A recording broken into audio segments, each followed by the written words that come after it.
మంజూరు చేసింది హైకోర్టు. కొద్ది రోజుల హై డ్రామా తర్వాత పోక్సో కేసులో భగీరథ్ను మే 16న పోలీసులు అరెస్టు చేశారు. అప్పటి నుంచి చెంచల్గూడ జైల్లో ఉన్న భగీరథ్ మధ్యలో పరీక్షల నిమిత్తం బెయిల్ పొందారు. ఇప్పుడు మరోసారి బెయిల్ పొందారు భగీరథ్.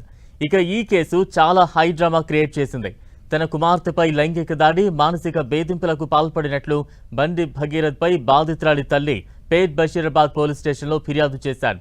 ఈ కంప్లైంట్ మే 8న చేయగా పోక్సో కేసు నమోదు చేయడానికి పోలీసులు కొంత సంశయించారు. బాధితురాలి తల్లి పట్టుబట్టడంతో ఎట్టకేలకు కేసు నమోదు చేశారు పోలీసులు. మరోవైపు బాధితురాలు ఫిర్యాదు చేసిన సమయంలోనే భగీరథ్ కూడా వారిపై కంప్లైంట్ చేశాడు. తనను హనీ ట్రాప్ చేశారంటూ భగీరథ్ ఆరోపించారు. దీంతో ఈ కేసు ఆసక్తికరంగా మారింది. అయితే కేసు నమోదైన భగీరథ్ను వెంటనే అరెస్టు చేయకపోవడం పొలిటికల్ టర్న్ తీసుకుంది. దీనిపై ప్రతిపక్ష నేతలు ఆరోపణలు చేయడంతో తెలంగాణ ప్రభుత్వం స్పెషల్ ఆఫీసర్ను నియమించింది. అప్పటి నుంచి స్పీడ్ అందుకున్న దర్యాప్తులో భగీరథ్ మాత్రం కనిపించకుండా వెళ్లారు. బెయిల్ కోసం ప్రయత్నించారు. కొద్ది రోజుల హై డ్రామా తర్వాత భగీరథ్ను మే 16న పోలీసులు అరెస్టు చేశారు. అనంతరం కోర్టు అతనికి జ్యుడిషియల్ రిమాండ్ విధించడంతో చల్లపల్లి జైలుకు తరలించారు.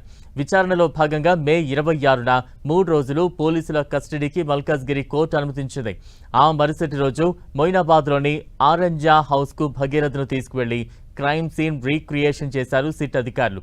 అలాగే సీసీ ఫుటేజ్, డిజిటల్ ఆధారాలను సేకరించారు. జూన్ 19న భగీరథ్ బీబీఏ ఫైనల్ పరీక్షలు రాయడం కోసం మల్కాజ్గిరిలోని పోక్సో కోర్టు 7 రోజుల పాటు తాత్కాలిక బెయిల్ మంజూరు చేసింది. జూన్ 20న జైలు నుంచి విడుదలైన భగీరథ్ పరీక్షలకు హాజరయ్యారు. కోర్టు ఆదేశాల ప్రకారం జూన్ 25న తిరిగి చల్లపల్లి జైలు అధికారుల ముందు భగీరథ్ లొంగిపోయారు. ఇక జూలై 1న రెగ్యులర్ బెయిల్ కోసం తెలంగాణ హైకోర్టును ఆశ్రయించారు భగీరథ్ తరపు న్యాయవాదులు. రెగ్యులర్ బెయిల్ కోసం తెలంగాణ హైకోర్టులో దాఖలైన పిటిషన్పై విచారణ జరిగింది.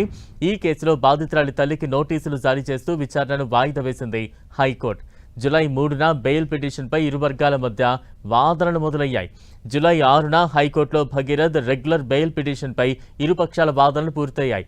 భగీరథ్ ఇప్పటికే దాదాపు 49 రోజులుగా జైల్లో ఉన్నాడని, పోలీసుల దర్యాప్తు కూడా దాదాపు పూర్తయిందని భగీరథ్ తరపు న్యాయవాది వాదించారు.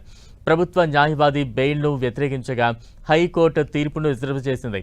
సుదీర్ఘ విచారణ అనంతరం ఇవాళ తెలంగాణ హైకోర్టు బండి భగీరథ్కు రెగ్యులర్ బెయిల్ మంజూరు చేసింది. ₹1,00,000 పూచీకత్తుతో పాటు సాక్ష్యాలను తారుమారు చేయకూడదనే షరతులతో కోర్టు బెయిల్ మంజూరు చేసింది.